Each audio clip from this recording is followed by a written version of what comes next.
সারা বাংলাদেশে একটা শূন্যতা বিরাজ করতেছে।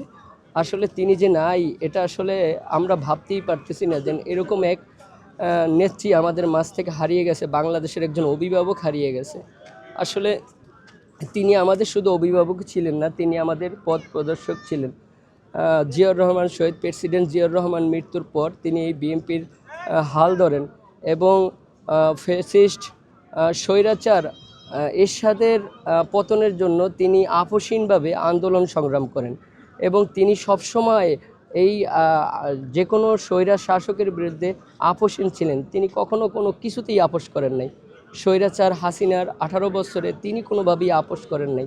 তাকে একাধিকবার তাকে মানে বলা হয়েছিল আপনি চিকিৎসার জন্য প্রয়োজনে দেশ ছেড়ে একেবারে চলে যান, আপনাকে চিকিৎসার ব্যবস্থা করে দেওয়া হবে, দেশ থেকে পাঠিয়ে দেওয়া হবে। কিন্তু সে বলছে না, এই দেশ আমার, এই দেশের জনগণ আমার এই দেশ ছাড়া অন্য কোথাও জায়গা নাই, এই দেশে আমার জন্ম, এ দেশেই আমার মৃত্যু হবে। আমরা দোয়া করি যাতে উনি যেহেতু দেশের জন্য এত কিছু করেছেন, দেশ ছেড়ে যাননি, দেশের মাটিতে উনি শেষ নিঃশ্বাস ত্যাগ করছেন, তো এটার জন্য ওনাকে এটার জন্য উনি আর যাই হোক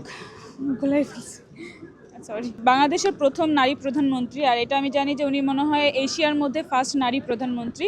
তো এই জন্য হচ্ছে আমি ওনাকে এই দিক দিয়ে একজন মেয়ে হিসেবে, একজন গৃহিণী থেকে শুরু করে সে এক রাজনীতির মাঠ পর্যন্ত সব দিক দিয়ে এত সুন্দরভাবে, তার পথটা তো মসৃণ ছিল না, সে অনেক চড়াই উতরাই পার করে হাজব্যান্ড সন্তান সব কিছু ত্যাগ করে আজকে দেশের মাটিতে শেষ নিঃশ্বাস ত্যাগ করছে। তো এটার জন্য মন থেকে শোক আসতেছে। 4 গুণ শক্তিশালী এনজাইম ও অধিক ফেনা সমৃদ্ধ অরিক্স সিলভার ওয়াশ মাত্র 70 টাকায়। আমাদের অভিভাবক, বাংলাদেশের অভিভাবক, তার শেষ স্মৃতির যে জায়গা কবর, সেটা একটু জিয়ারত করার আশায় এখনও দাঁড়িয়ে রয়েছে। তাই বাংলাদেশের সমস্ত জনগণকে বলবো, আমাদের এই আপসীন নেত্রীর ঋণ আমরা কোনোদিন শোধ করতে পারবো না। তার শূন্যতা কখনো পূরণ হবে না, আসলে শূন্যতা পূরণ হবারও নাই। তা আমরা আশা করি আমাদের অ্যাক্টিং চেয়ারম্যান জনাব তারেক রহমান, আশা করি তার পিতা এবং তার মাতার মতন আগামীতে ইনশাআল্লাহ নির্বাচনের মাধ্যমে ক্ষমতায় এসে ইনশাআল্লাহ তিনি আবার বাংলাদেশের মানুষকে সেবা করবেন, এই আশা আমি ব্যক্ত করছি। আজকে উনি আমাদেরকে আমরা যেন একজন মা হারাইছি, আমাদের পুরো দেশের মা। তো আমি আজকে সকাল থেকে আসার অনেক চেষ্টা করছি, আমার বাসা অনেক দূরে, আসতে পারি নাই ওনাকে একটু দেখার জন্য, কিন্তু আমি আস্তে আস্তে সন্ধ্যা হয়ে গেছে, আমার দেরি হয়ে গেছে। তারপরে একটু কবরটা, ওনার সমাধিটা একটু দেখার আশা অপেক্ষা করতেছি।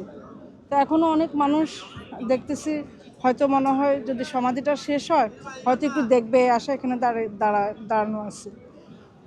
তো আমি সর্বশেষ বলতে চাই যে উনি যে আশা, আল্লাহ তাআলা আমাদেরকে বলছে আমরা যখন যে নিয়ত করি সে নিয়তের উপরে আমাদের মৃত্যু হয়।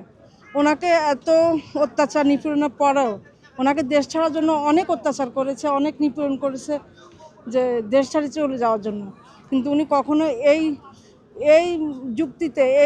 চুক্তিতে কখনো আপোষ করেন না। উনি একজন আপোষহীন দেশনেত্রী এবং উনি সবসময় এটাই বলেছে যে এই দেশের মানুষ আমার আত্মীয়, ওপারে বিদেশে আমার কোনো আত্মীয় নেই, বিদেশে শুধু আমার বন্ধু আছে, ওখানে যে আমি বন্ধুর সাথে দেখা করার সেটাই করতে পারি, কিন্তু ওখানে আমার বসবাস, ওখানে যাই থাকা, এগুলো আমার কিছু নেই।